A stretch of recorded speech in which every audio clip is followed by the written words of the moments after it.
Hello everyone, welcome to my channel Home Tales by Bhavya. Hello all, ఈరోజు నేను చెప్పబోయే topic ఏంటంటే కొత్త పెళ్లి కూతుర్లు తెలుసుకోవాల్సిన విషయాలు. thumbnail లో చూసుంటారు, శ్రావణ మాసం వస్తుంది, పెళ్లిళ్ళ సీజన్ స్టార్ట్ అయింది, పెళ్లిళ్ళు అవుతూ ఉంటాయి. ఇలాంటి టైంలో ఈ వీడియో అప్లోడ్ చేస్తే మీ అందరికీ యూజ్ అవుతుంది అని అనుకొని నా పర్సనల్ ఎక్స్పీరియన్స్, నేను నా పెళ్లిలో ఎలాంటి మిస్టేక్స్ చేశాను అదొక చెప్తాను. ఇంకోటి ఏంటంటే హస్బెండ్తో ఎలాంటి ర్యాపో మెయింటైన్ చేస్తే మ్యారీడ్ లైఫ్ లో ఎలాంటి డిస్టర్బెన్సెస్ ఉండవు అన్నది నేను ఇప్పుడు డిస్కస్ చేయబోతున్నాను. ఫస్ట్ ఆఫ్ ఆల్, పెళ్లికి ముందు మనం శారీస్, బ్లౌజెస్, మేకప్, జ్యువెలరీ వీటిలన్నిటికీ చాలా ఇన్వెస్ట్ చేసేస్తాము. పెళ్లికి ఒక్కొక్కటిగా చెప్పుకుంటూ వస్తాను. ఫస్ట్ ఆఫ్ ఆల్ శారీస్ చాలా రేట్లు పెట్టి కొంటాము, కానీ ఆ సెరమనీ అయిపోయాక మళ్ళీ మనం దాన్ని యూజ్ చేయం. మళ్ళీ ఏదన్నా పెద్దది వస్తుందేమో దానికి వేసుకుందామని అలా ఆలోచిస్తూ ఉంటాము. పెద్దది ఏదమన్నా వచ్చింది అనుకోండి, మళ్ళీ మనకి అప్పుడు కొత్త శారీ కొనుక్కోవాలనిపిస్తుంది. సో దట్ పెట్టండి, కానీ రేంజ్ లో ఉండాల. మన ఫ్యామిలీ రేంజ్ ఏంటి దానికి దాటి పెట్టద్దు. ఎందుకంటే ఒకవేళ పెట్టినా కూడా మనం దాన్ని మళ్ళీ కట్టుకోము. ఎప్పుడు కట్టుకోవాలో అని ఆలోచిస్తూనే ఉంటాము. సెకండ్ ఏంటంటే బ్లౌజ్ అన్నమాట. బ్లౌజెస్ కి మనము మగ్గం వర్క్ ఇచ్చేస్తాము.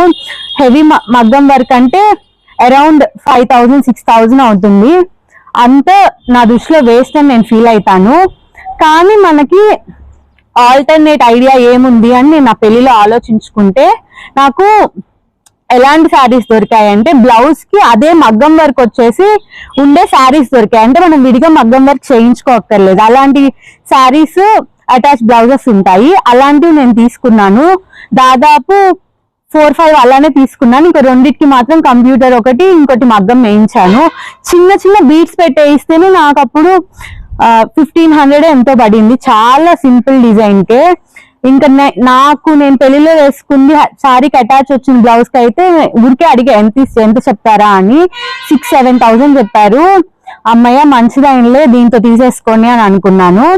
తర్వాత ఏంటంటే మేకప్ ఏంటంటే నా పెళ్లిలో నాకు మా అక్క చేస్తారులే అని చెప్పి నేను మేకప్ ఆర్టిస్ట్ ని మాట్లాడుకోలేదు.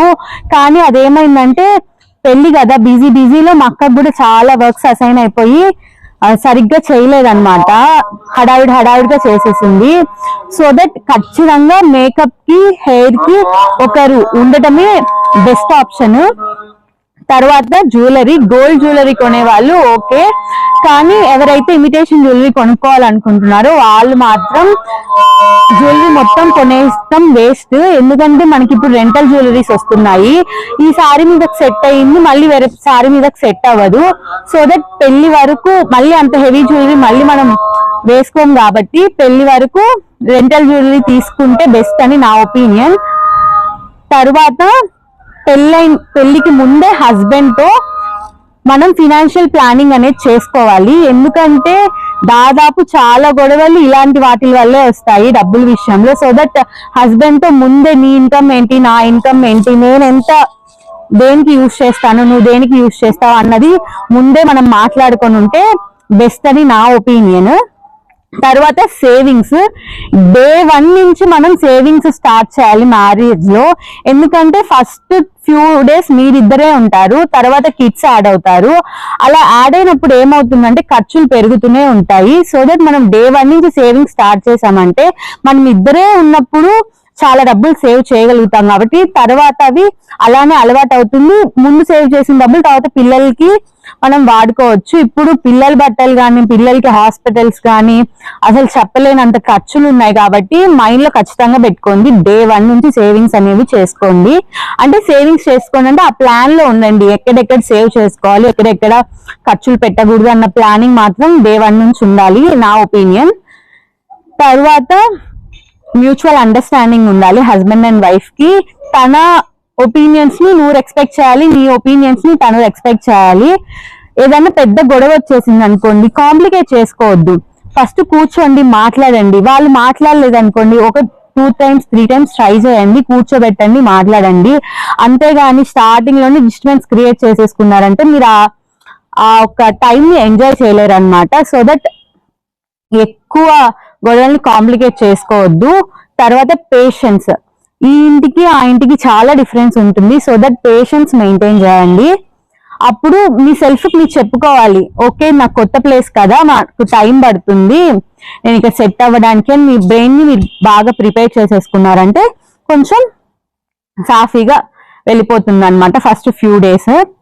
తర్వాత ఏంటంటే రెస్పాన్సిబిలిటీస్, పెళ్లికి ముందే మీరు మీ రెస్పాన్సిబిలిటీస్ ఏంటో తెలుసుకొని ఉండండి. తర్వాత మీరు చేసేటప్పుడు మీరు దాన్ని బర్డన్ గా ఫీల్ అవ్వరు. ఇవన్నీ మీకు యూజ్ అవుతాయని నేను చెప్తున్నాను. అప్కమింగ్ బ్రైడ్స్ ఎవరైతే ఉన్నారో వాళ్ళందరికీ కంగ్రాచులేషన్స్. మీ మ్యారీడ్ లైఫ్ సక్సెస్ఫుల్ గా ఉండాలని చెప్పి నేను మనస్ఫూర్తిగా కోరుకుంటున్నాను. మీకు కనుక నా వీడియోస్ నచ్చినట్లయితే like, share, subscribe and comment. Thank you for watching.